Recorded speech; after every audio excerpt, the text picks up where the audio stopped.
그래서 이게 암이 있는 사람들한테는 이런 부분이 아주 치료하는 데 있어서 좋지 않은 효과를 다 나타낼 수가 있죠.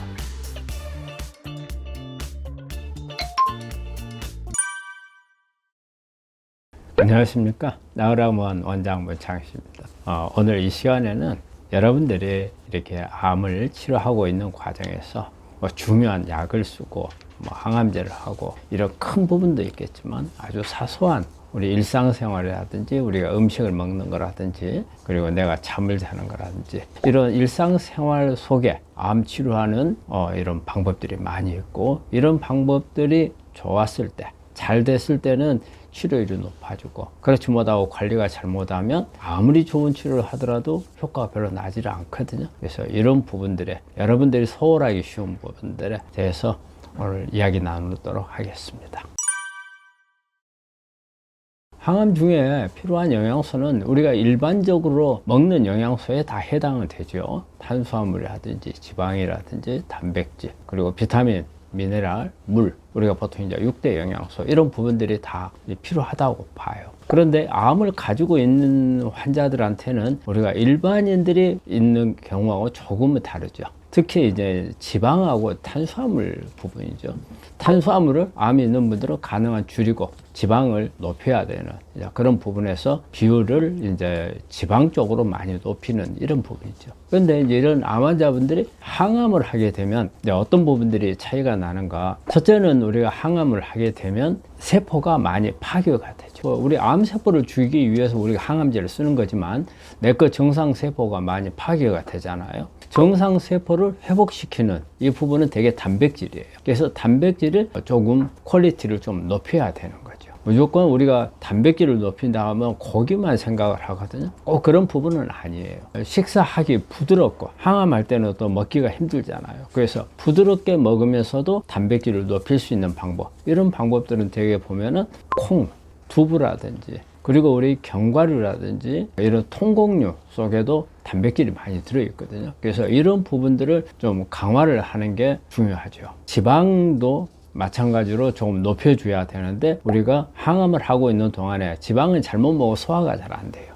소화할 수 있는 부분을 보완을 하면서, 보완을 하려면 내가 항암을 하는 동안에 소화가 잘 안 된다, 이럴 때는 소화제를 같이 먹는 게 좋아요. 근데 이 소화제 문제가 이야기 나왔었는데, 우리 환자분들이 뭐든지 약을 많이 먹으면 안 좋다, 그래서 약은 최대한 줄여야 된다, 이런 말씀 하시거든요. 그래서 소화제도 속이 끄덕하고 소화가 안 되고 불편함에도 불구하고 참는 분들이 계시더라고요. 소화제는 먹어도 괜찮습니다. 암에 영향을 주는 게 아니고 소화제는 효소거든요.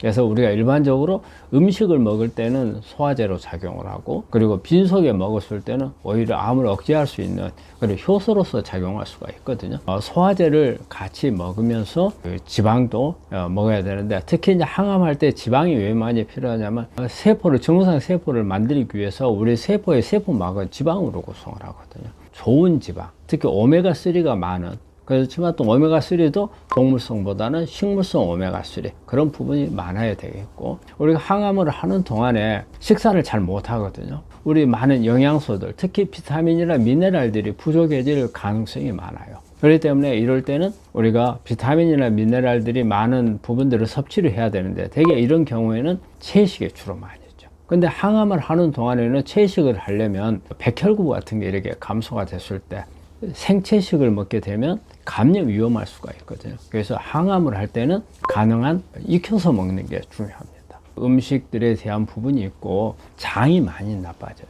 장이 많이 나빠지기 때문에 장 내에 있는 미생물도 많은 손상을 입게 되거든요. 발효식품 이런 부분들을 같이 먹는 게 좋은데, 이때도 마찬가지로 익히지 않는 부분에 익혀서 먹는 게 중요합니다. 왜냐하면 우리가 생균이 많았을 때는 위험할 수가 있어요. 그래서 가능한 한 사균이 많아서, 그러니까 우리가 발효식품을 익혀서 먹으면 그런 효과가 나거든요. 그래서 익혀서 먹는 이런 부분이 있고, 그리고 또 항암을 할 때는 장 문제에 있어서 설사나 변비 같은 게 유발될 수가 있거든요. 그래서 이럴 때는 우리가 이제 만약에 변비가 있다든가 할 때는 부드러운 식이섬유를 좀 많이 먹어서 변을 부드럽게 볼 수 있게끔 해주는 게 좋겠고, 그런데 이제 오히려 이제 설사가 이렇게 많이 날 경우에는, 이럴 때는 아까 말한 익힌 발효식품 이런 부분들을 먹는 게 우리 항암 때도 영양소는 뭐 똑같이 다 필요하지만 항암에 따라서 필요한 영양소가 약간씩 달라질 수는 있습니다. 영양소가 부족하게 되면 일단은 암 환자들의 여러 가지 문제점들이 이제 많죠. 근데 영양소 결핍이 우리 암 환자들이 요즘에 사실 뭐 음식이 없어서 못 먹는 사람들은 없죠. 하는데 이제 암 때문에 이제 먹지 못하는 이런 경우가 많은데 의외로 또 이런 분들이 있어요. 암세포를 굶겨 죽인다. 그래서 내가 안 먹는다. 이런 분들이 있거든요. 근데 그거는 바람직하지는 못해요. 암세포는 내가 굶는다 하더라도 암세포는 지 먹을 거 다 챙겨갑니다. 내 몸에 있는 지방을 빼가고 안 먹으면 그 다음에 내 몸에 있는 근육을 빼가요. 가져가요. 그러면 결과적으로 안 먹으면 암은 안 굶는데 나만 굶어요. 그래서 그거는 오히려 참 좋지 않은 거거든요. 그래서 영양소 결핍 이 부분에 대해서는 좀 잘 생각해 봐야 되는데 그래서 우리 암 환자들한테 그걸 이야기를 해요. 체중을 가지고 이야기를 하죠. 체중은 암 환자는 체중이 늘어도 안 좋고 줄어도 안 좋다는 거예요. 그래서 어쨌든 이런 부분에서 영양소 결핍이 오게 되면 그러면 이제 어떤 문제들을 이야기를 할 수 있느냐. 영양소 결핍이 되니까 내가 정상세포가 제대로 재생이 잘 안 되잖아요. 그러게 되면 일단 체중이 떨어지고 피곤하고 기력이 떨어지고 이런 부분이죠. 근데 우리가 단순히 체중이 감소해서 기력이 떨어지고 피곤하다 이 정도까지면은 괜찮아요. 결과적으로는 문제가 가장 큰 것은 면역이 떨어져 버릴 수가 있어요. 그 면역이 떨어지게 되면은 어때요? 암세포를 잡지 못하는 이런 부분이 될 수가 있고 그리고 오히려 몸 안에 있는 암세포들이 성장을 하게 되면 재발을 할 수가 있는 전이가 될 수 있는 이런 문제들이 극단적으로 보자면 이런 부분들도 올 수가 있는 거죠. 또 굶게 되면 근육이 다 빠져버려요. 근육이 다 빠져버리면은 우리가 먹는 음식에 그렇지 않아도 지금 많이 못 먹는 상태에서 근육이 빠져버리면은 내 몸의 정상세포에 먹는 음식에서 우리가 나눠 먹는 것은 근육하고 뇌하고 암이 있는 사람들 암하고예요. 그러면 암세포에 많이 안 주려면 우리 뇌하고 근육이 많이 가져가야 돼요. 근데 뇌는 가져가는 양이 항상 일정해요. 그러면 근육이 많이 가져가야 되는데 근육이 빠져버렸어요. 영양소 결핍으로 인해서. 그러면 결과적으로는 누가 다 가져가요? 암이 다 가져가죠. 그래서 그렇게 면역이 떨어지는 문제. 그리고 영양소 결핍이 돼 영양소 불균형이 일어나요. 불균형이 일어나면 어떤 문제가 또 발생하냐면 우리 몸 안에 염증이 또 발생해요.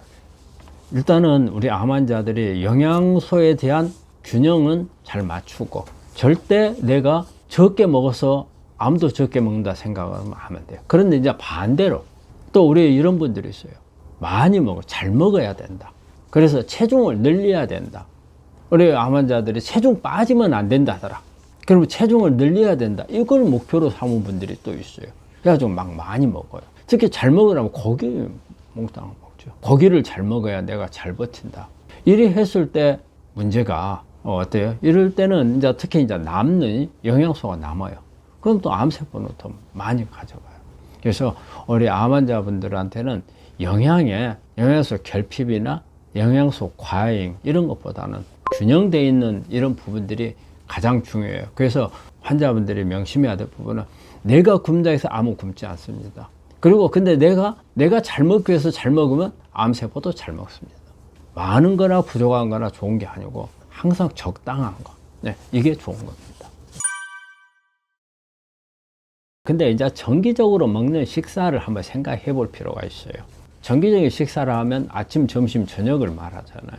그러면 우리 대부분 우리 일상생활에서 보면 아침에는 우리가 한 7시에서 8시 사이에 밥을 먹겠죠. 점심 때는 11시부터 뭐 1시 정도 먹는다고 생각을 하고 저녁을 우리가 보통 식사를 특별하게 관리하는 사람들이 아니면은 보통 한 7시에서 8시, 9시 사이에 이렇게 먹어요. 자, 그러면 이제 우리 암 환자일 경우에는 지금 아침에 예를 들어서 내가 7시에 먹었다. 그리고 저녁에 7시에 먹었다. 몇 시간 동안 이제 먹는 시간이 12시간이잖아요.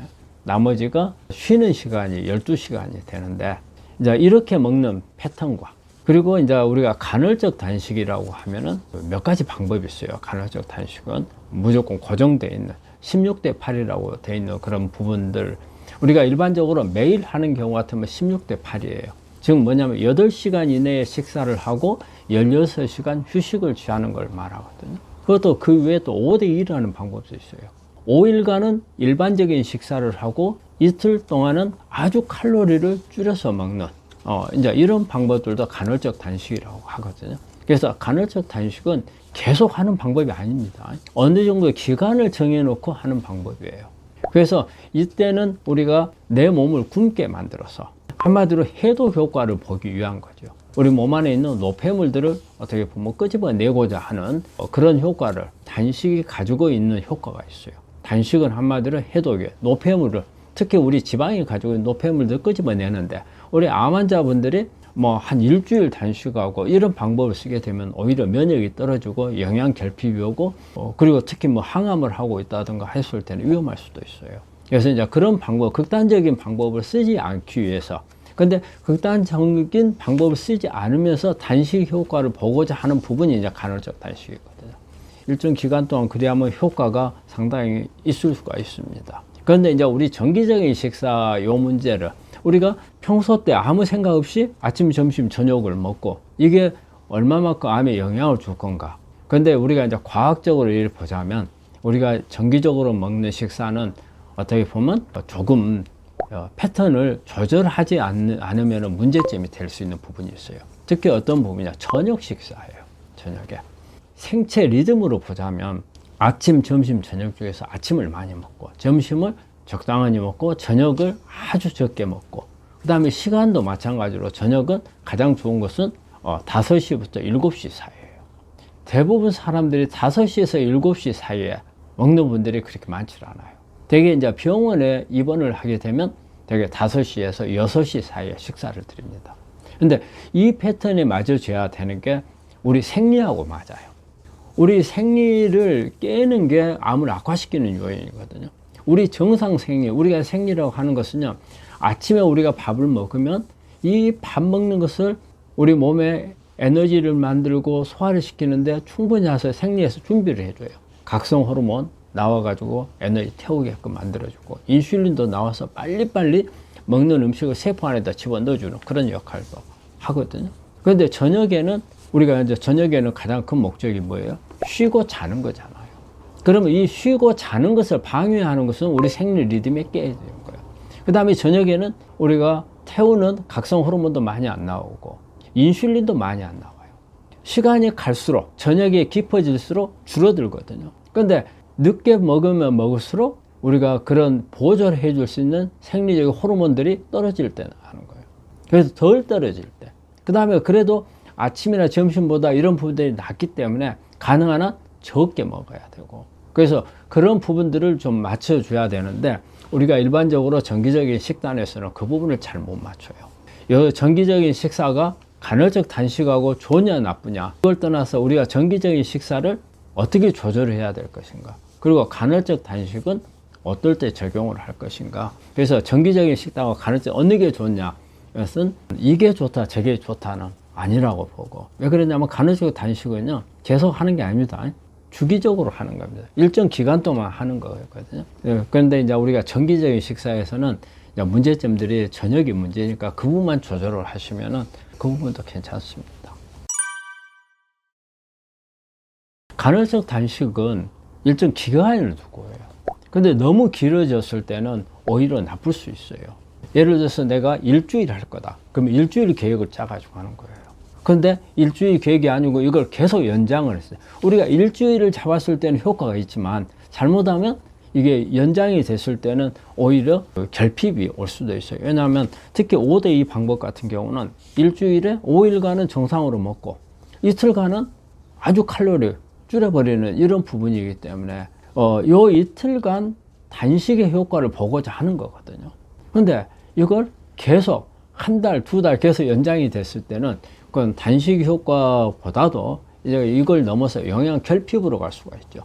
그래 되면 우리 암 환자들 항암을 한다거나 이런 부분들 여러 가지 수술을 하고 방사선을 하는 경우에 빨리빨리 내 그 정상세포가 재생이 돼야 되고 하는 부분이 있거든요. 이런 부분에서 안 좋은 영향을 줄 수도 있죠. 간헐적 단식은 미리 계획을 하셔야 돼요. 그리고 내가 가장 컨디션이 좋을 때 해야 돼요. 그런데 컨디션이 안 좋을 때 있을 때는 오히려 부작용을 낼 수도 있고, 이렇게 5대2 방법, 이런 경우에 좀 힘들 수 있는 부분들, 나는 평소 때 이렇게 한 끼라도 잘 굶으면 못 견딘다, 이런 부분들이 할 수 있는 부분은 아닌 거고요. 그럴 때는 되게 이제 16대8, 16시간을 굶는 방법이거든요. 8시간에 우리가 하고 16시간 굶는데, 이것도 처음에는 쉽지 않아요. 사실 여러분들이 실제 한번 해보시면 8시간이면 아침에 7시에 밥을 먹었다. 그리 되면은 어때요? 오후 벌써 한 3시 정도까지, 그 이후로는 안 먹어야 된다는 그런 의미가 되거든요. 아침을 많이 먹고 점심을 조금 늦게 먹고, 이런 방법을 취해야 되거든요. 그리고 저녁을 굶는 방법, 그 다음에 간식도 안 먹어야 되거든요. 그래서 이것을 하려면은 어느 정도 본인이 연습이 필요해요.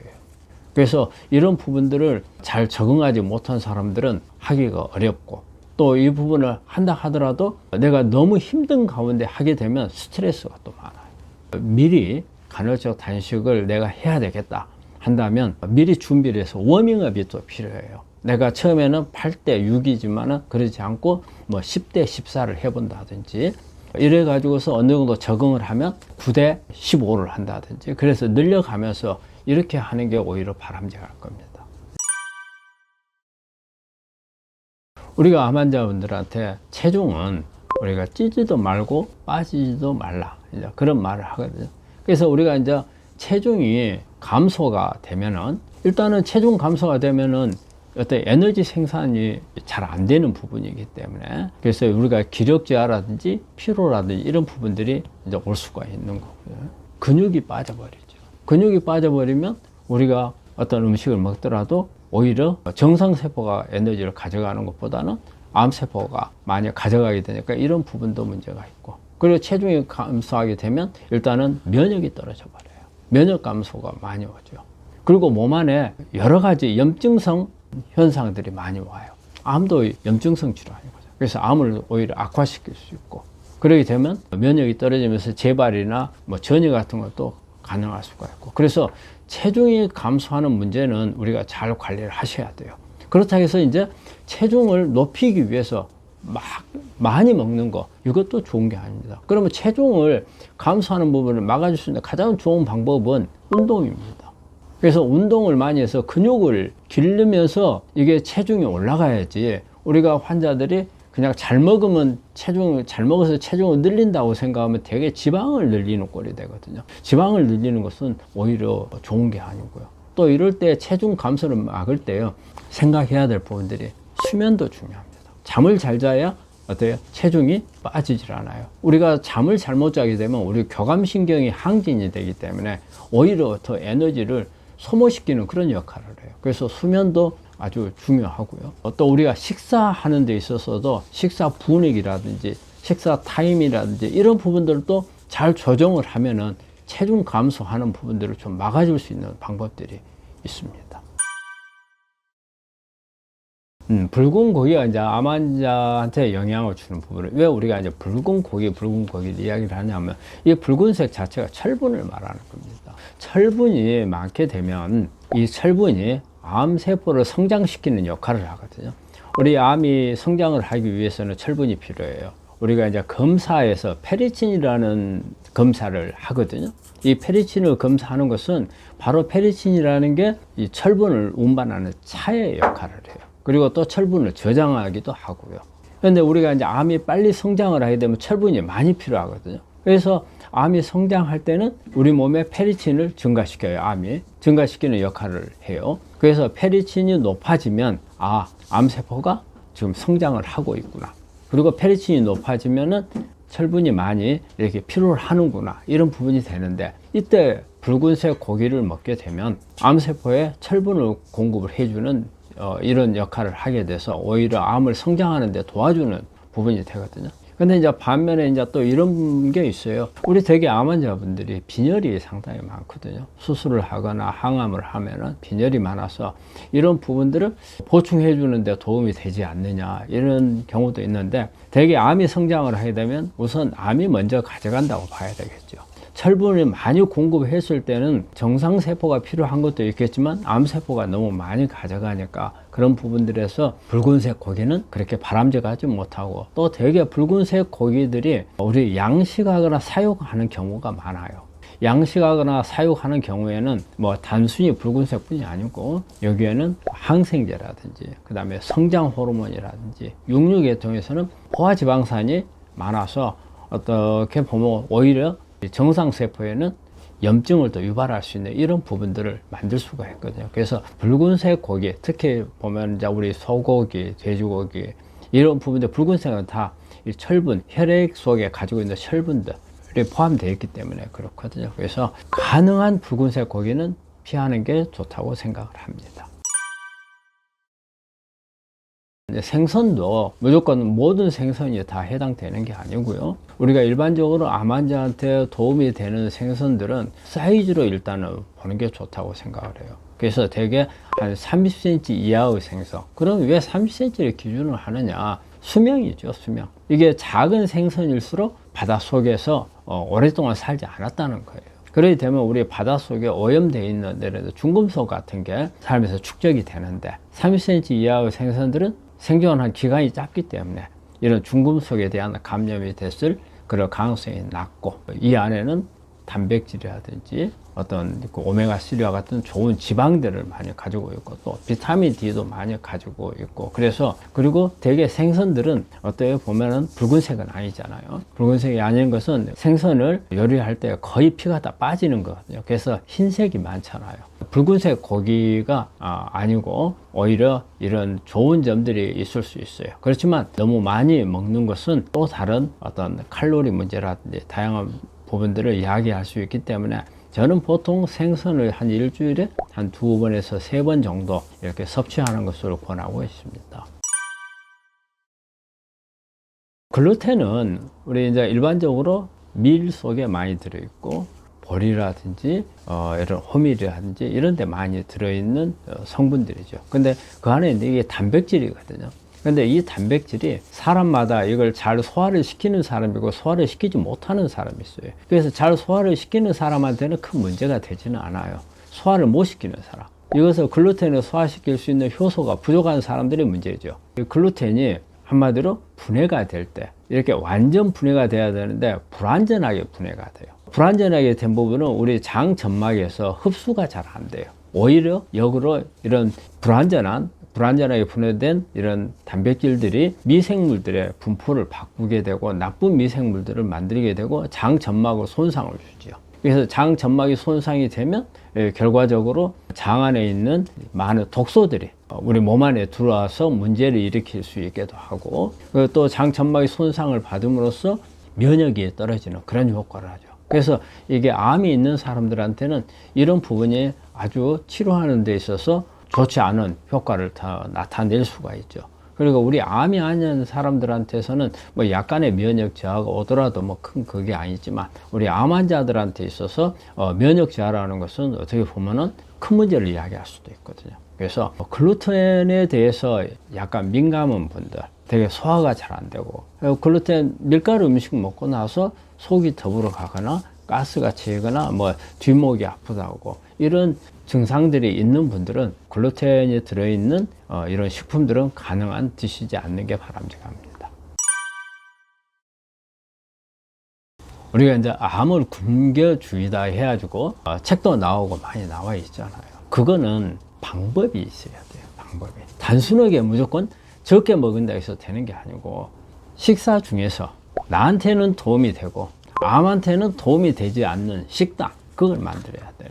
우리가 암세포는 주로 우리 포도당을 가지고 에너지를 써요. 그리고 단백질도 끌어다가 포도당으로 바꿔 가지고 써요.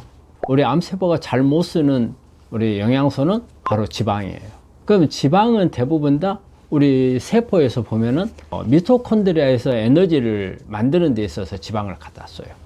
그리고 세포질에서는 대개 포도당을 갖다가 에너지를 만들어요. 근데 우리 암세포는 미토콘드리아 기능이 다 떨어져 있어요. 별로 기능을 못 해요. 세포질에서 포도당을 이용한 에너지를 많이 사용을 하거든요.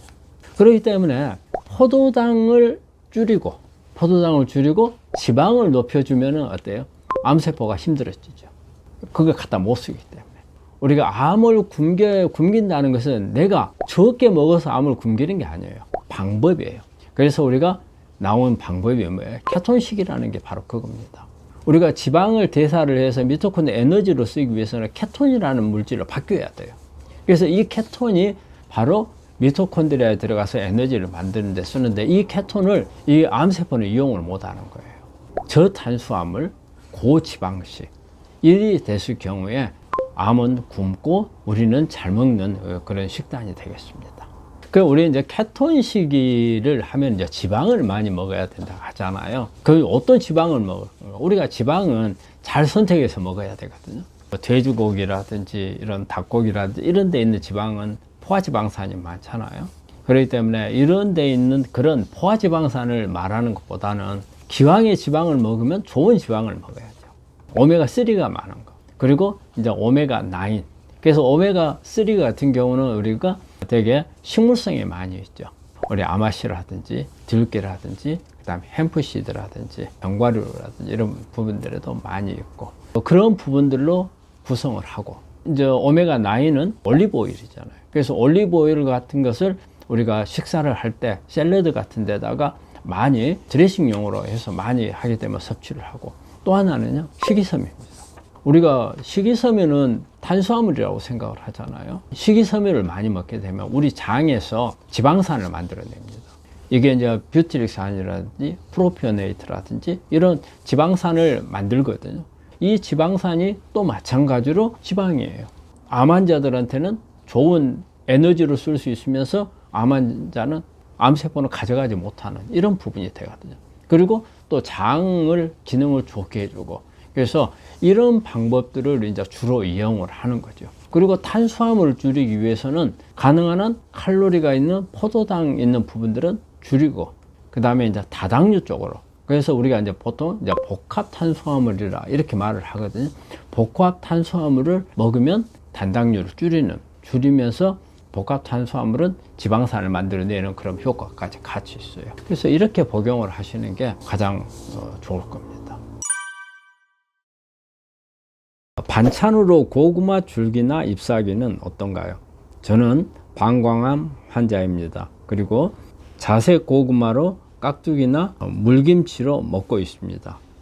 고구마는 좋습니다. 우리가 고구마 자체도 고구마는 특히 우리 안토시아닌이라는 성분이 많죠. 우리 보라색 속에 들어있는. 그래서 강력하게 이렇게 암을 억제하는 기능도 있고, 신생혈관을 만드는 것도 차단시키고, 세포 자살을 유도하는 그런 성분이 안토시아닌이거든요. 그래서 특히 고구마에 많은데 마찬가지로 잎에도 많아요. 그래서 고구마 잎에는 이런 안토시아닌이나 폴리페놀이라든지 플라보노이드라든지 이런 성분들이 많이 있고, 또 식이섬유도 많이 있잖아요. 이거는 아주 이것을 많이 드시는 것은 우리가 면역도 올릴 수 있고, 암을 억제하는 힘도 있고, 장 기능도 좋게 해주는 그런 효과가 있기 때문에 아주 권장합니다.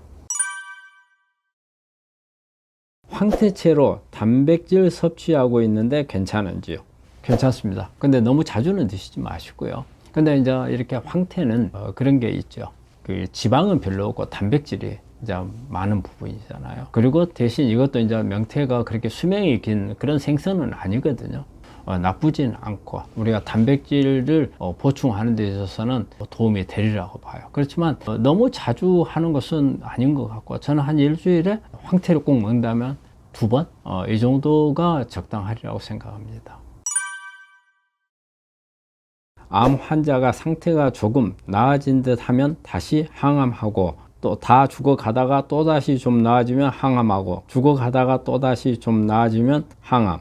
항암이 과연 사람을 살릴까요? 아마 엄청 고생하시는 분인 것 같아요. 근데 이게 많은 분들이 다 이렇게 항암을 하면서 힘들어 하십니다. 하다가 너무 심하면 중단을 하는데, 우리가 이제 항암을 한다는 것 자체가 이 방법을 통해서 암을 낫고자 하는 방법인데, 암이 막 발견이 돼서 원바람만 있는 경우에 치료 과정에서 프로토콜 이런 부분을 하는 경우가 이제 대개는 이런 경우에는 가능한 한 조금 힘들더라도 이 과정을 견디는 것을 우리가 권을 많이 합니다. 대개 우리 항암에 대해서는 뭐 힘들어 하신 분들은 엄청 힘듭니다. 정말 내가 이게 항암을 하다가 죽을 것 같다 이런 생각 하신 분들도 있는데, 이런 프로토콜 과정이면 웬만하면 견디시는 게 좋은데, 근데 이제 어떤 경우가 이제 이게 항암에서 가장 딜레마에 빠지냐면요, 재발 전이가 돼서 이때는 어떤 항암을 하더라도 기한이 없습니다. 내성이 생길 때까지 하거든요. 그래서 이제 이때 내가 항암을, 이렇게 힘든 항암을 계속 해야 될 건지, 아니면 차라리 삶의 질을 찾을 건지, 이 부분에 대한 딜레마가 상당히 크거든요. 근데 이제 우리 환자분들이 사실 뭐 지푸라기라도 하나 잡는 심정으로 계속 항암을 끌고 가는 분들도 있고, 과감하게 나는 오히려 내 삶의 질을 생각을 해서 이 부분을 안 하겠다고 이렇게 결정하신 분도 있거든요. 항암이라고 하는 것은 이런 점은 있어요. 항암이 암세포를 100% 죽이지 못한다는 그런 부분이 있습니다. 그래서 어떤 부분으로 우리 할 건지는 우리 환자분이 선택을 하셔야 되겠죠. 앞으로 삶에 있어서 어떤 게 중요한가, 그게 먼저라고 생각을 해요. 그래서 이 부분은 항암을 계속 해야 된다, 말아야 된다고를 제가 환자분한테 어떤 결정을 내려주는 그런 부분보다는 환자분이 내 앞으로 남아있는 인생에서 어떤 게 더 중요한가, 그게 우선이 될 것 같아요. 근데 항암제는 어느 한도까지, 지금 우리 환자분을 보니까 어떤 프로토콜 하는 분이 아닌 것 같고, 이게 아마 사기가 와서 계속 하시는 분 같다는 생각이 드는데, 이럴 때는 일단 하여간 항암제가 암세포를 100% 다 잡지는 못한다. 그래서 계속 해 나가는 방법밖에 없다는 거거든요. 기로에 와서 어떻게 내가 할 것인가, 이걸 생각하시는 분 같아요. 그렇다면은 선택을 하시는 게 좋습니다. 삶의 질도 좋아지면서 항암도 한다, 이게 좀 어려울 수도 있거든요. 간이 안 좋은 사람, 암 환자는 못 먹게 하는 것이 너무 많아요. 방법이 없을까요? 간이 안 좋으신 분인 것 같아요. 간이 안 좋으신데 이제 간암은 아니신 것 같고, 근데 무슨 암인지 지금 잘 모르겠는데, 일단 간이 안 좋게 되면 여러 가지 할 수 있는 방법들이 잘 없어요. 그래서 간이 이제 어느 정도 안 좋으냐에 따라서 달라요. 우리가 간이 뭐 적당하니 간 수치가 올라간 경우 같으면은 뭐 크게 관여 괜찮아요. 그렇지만은 막 수치가 우리 SGOT, SGPT 수치가 뭐 100이 넘어가고 이렇게 됐을 때 소화도 안 되고, 이럴 때가 이제 사실 이제 문제죠. 이럴 때는 일단은 간이 안 좋으니까 우리 소화효소가 잘 안 나와요. 안 나오기 때문에 어떤 이담 소화제 같은 것을 좀 써줘야 됩니다. 이럴 때 소화제는 우리 환자분들이 특히 뭐 이게 약 같은 걸 먹는 것을, 내가 간이 안 좋은데 여기다가 더 먹으면 더 부담이 될 거 아니냐. 그런데 소화제 같은 경우는 괜찮습니다.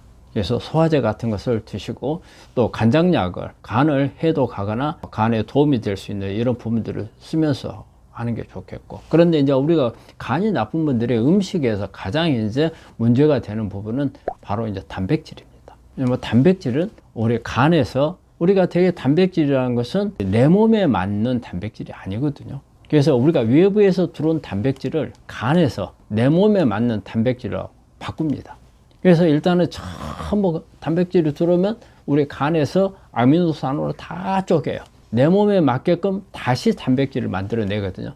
그래서 간이 더 힘들어지는 거예요. 그래서 이럴 때는 간에 부담이 적은 이런 단백질을 넣어주는 게 있어요. 그래서 우리가 이제 분지 아미노산이라는 게 있어요. 분지 아미노산은 간에는 영향을 별로 안 주고 되게 우리 근육이나 이런 데 가서 쓸 수 있는 그런 단백질들이 있어요. 그래서 이런 게 많은 식품으로 바꿔서 이제 먹어야 되는 거죠. 근데 이제 우리가 분지 아미노산이 들어있는 다 그런 식품들은 잘 없고, 분지 아미노산이 들어있는 제품들로 이제 나와 있는 것들은 있어요. 그런 부분을 약간 보충을 하면 되겠는데, 간이 안 좋은 분들은 단백질을 좀 줄이는 게 좋습니다. 그리고 우리 사실 단백질이 우리 몸에서 아주 많이 필요한 건 아니거든요. 그래서 단백질은 보통 우리 몸에 필요한 양이 우리 체중을 g으로 바꾸면은 돼요. 그러니까 내가 50kg다. 그러면 50g이거든요. 근데 우리가 간이 안 좋은 분들은 50g보다 조금 더 적게 먹는 것도 괜찮아요. 그래서 이 단백질을 잘 조절을 하고, 그 다음에 이담 소화제를 한번 써보도록 하는 것을 권합니다. 당뇨 환자입니다. 치아도 안 좋은데 믹서기에 갈아 먹어도 씹어 먹는 거랑 같은 효과가 있는지요? 참 좋은 질문인 것 같아요. 우리가 음식을 먹으면 우리가 씹어서 먹잖아요. 씹어서 먹으면 진짜 믹서기에서 갈아서 먹는 거하고 똑같은 효과다고 생각할 수 있죠. 근데 약간 차이가 납니다. 우리가 그냥 믹서기에서 갈아서 하는 것은 그 식자재만 갈아서 잘게 썰어진 거잖아요. 근데 우리가 음식을 씹어 먹는 것은 아주 중요하거든요. 그래서 왜냐면요, 우리가 음식을 먹게 되면 침 속에 들어있는 아밀라제라는 효소가 있어가지고 벌써 소화를 시키기 시작을 해요. 단순히 자르는 것만이 아니거든요. 그리고 또 우리가 음식을 씹고 있는 동안에 우리 뇌에서는 음식을 씹는다는 게 뭐냐면, 자, 우리 위안에서, 그 다음에 십이장이나 작은 창자에서 내가 이제 지금 입안에 들어와 있는 씹고 있는 이 음식을 소화시킬 수 있는 준비를 하는 겁니다. 그래서 벌써 위에는 위산이 나오고, 그리고 작은 창자에서는 여러 가지 단백질이라든지 지방을 녹일 수 있는 그런 효소들이 준비가 되거든요. 우리가 씹는 게 아주 중요하다고 그러거든요. 씹는 것은 단순히 잘게 쓰는 개념만은 아니거든요. 우리가 믹서기에 갈아서 먹는 이 부분하고 우리가 썰어서 먹는 것은, 우리가 썰어서 먹는 게 건강에 훨씬 좋은 거죠. 우리 믹서기를 갈아서 먹는 것도 실제 음식이 치아가 안 좋다든지 구내염이 심하다든지 이런 그리고 소화력이 떨어진다든지 이런 분들한테는 괜찮죠. 근데 단순 비교를 하자면 씹어서 먹는 게 훨씬 효과가 있는 겁니다.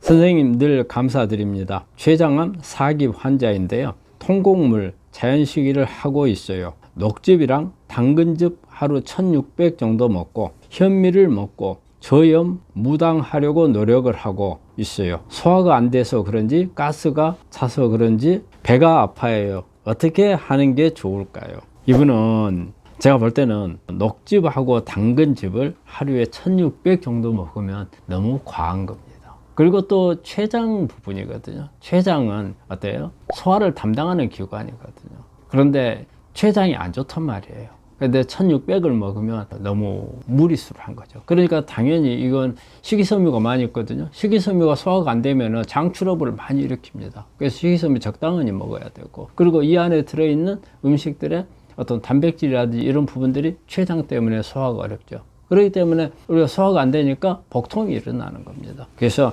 일단은 우리 환자분은 지금 통곡류라든지 녹즙이라든지 현미라든지 이런 부분들이 전부 다 식이섬유가 아주 많아요. 근데 아마 식이섬유가 도움이 된다고 많이 하신 것 같은데 사실은 췌장 문제가 있기 때문에 좀 부담입니다. 그래서 이 부분을 좀 줄이면은 소화도 조금 더 되고 복통이 좀 줄어들 거라고 봐요. 그래서 만약에 그렇게 해도 안 좋을 경우에는 소화제를 좀 같이 드시는 게 도움이 될 겁니다.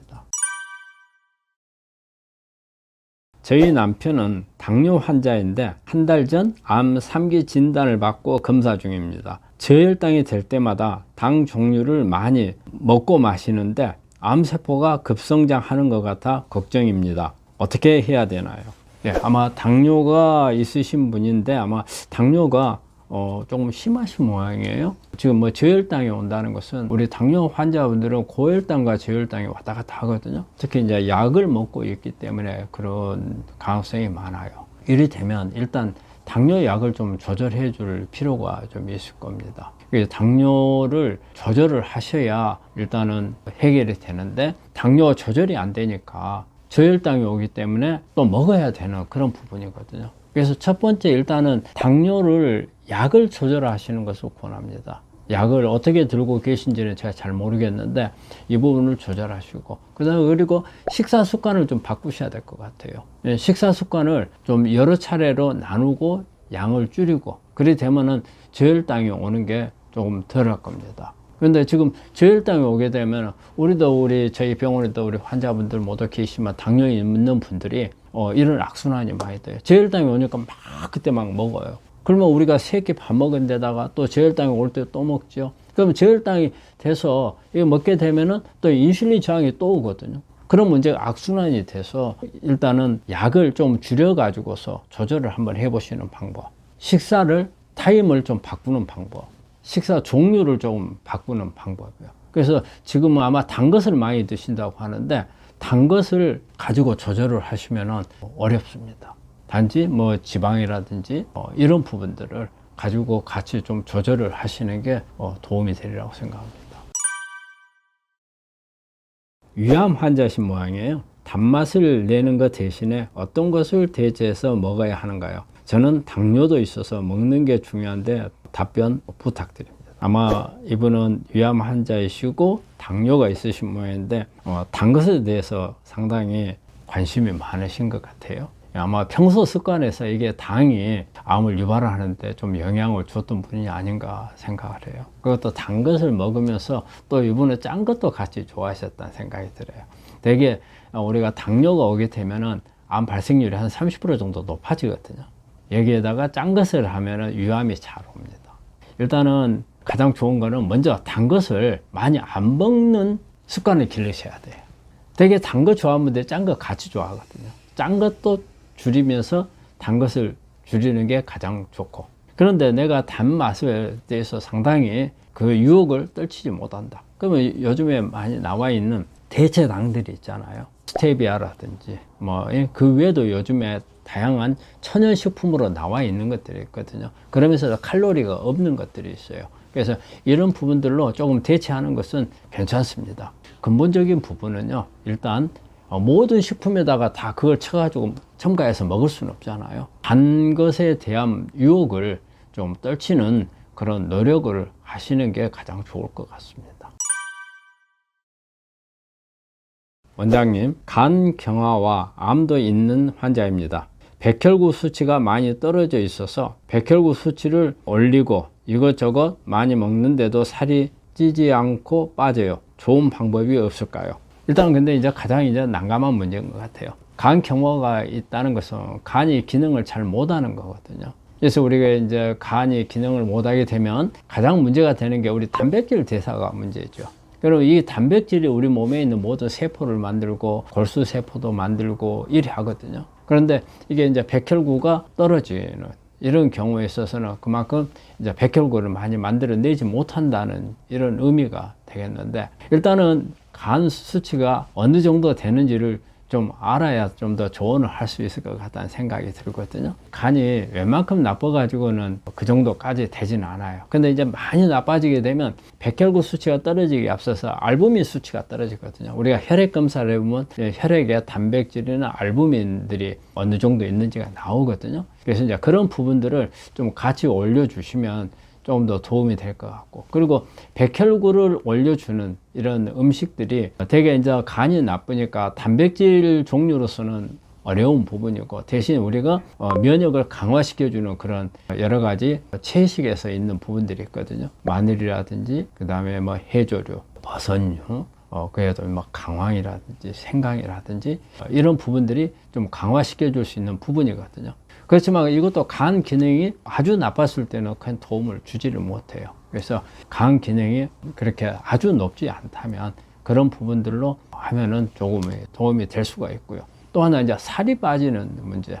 살이 빠지는 문제도 간이 많이 나쁘면 그만큼 우리 단백질 대사가 안 되니까 빠질 수밖에 없어요. 그래서 일단 간이 어느 상태인지, 그 다음에 간 자체에 문제가 있는 건지 다른 부분에 문제가 같이 있는 건지, 이런 부분들도 한번 올려주시면 더 도움이 될 것 같아요. 이것만 가지고는 그 환자분이 어떤 상태인지를 정확하게 모르니까 도움이 많이 될 수가 없는 것 같은데, 이걸 같이 올려주시면 저희가 다시 한번 답을 드리도록 하겠습니다. 우리 환자분들 어떤 식단이라든지 어떤 생활 습관이라든지 이런 부분들을 알아봤는데, 일상생활이 암을 치료한다고 생각하셔야 됩니다. 내가 어떤 것을 먹느냐, 어떻게 생활하느냐, 이게 무슨 암에 영향을 줘야, 그게 아니고 이런 거 하나하나가 전부 다 암 치료하는데 도움이 될 수 있는 부분들이거든요. 그래서 어떤 큰 것만 찾지 마시고 우리 작고 사소한 데서 내가 내 몸을 지킬 수 있는 거다 생각을 하시고, 가능한 한 여러분들이 어떤 방법이 좋은지 이것도 한번 찾아보시는 게 생활하는데 가장 건강하게 암을 지키는 생활을 할 수가 있거든요. 제가 앞으로 이 부분에 대해서 계속 이야기를 할 거거든요. 그래서 앞으로 계속 유튜브에 관심을 가져주시길 바랍니다. 네, 감사합니다.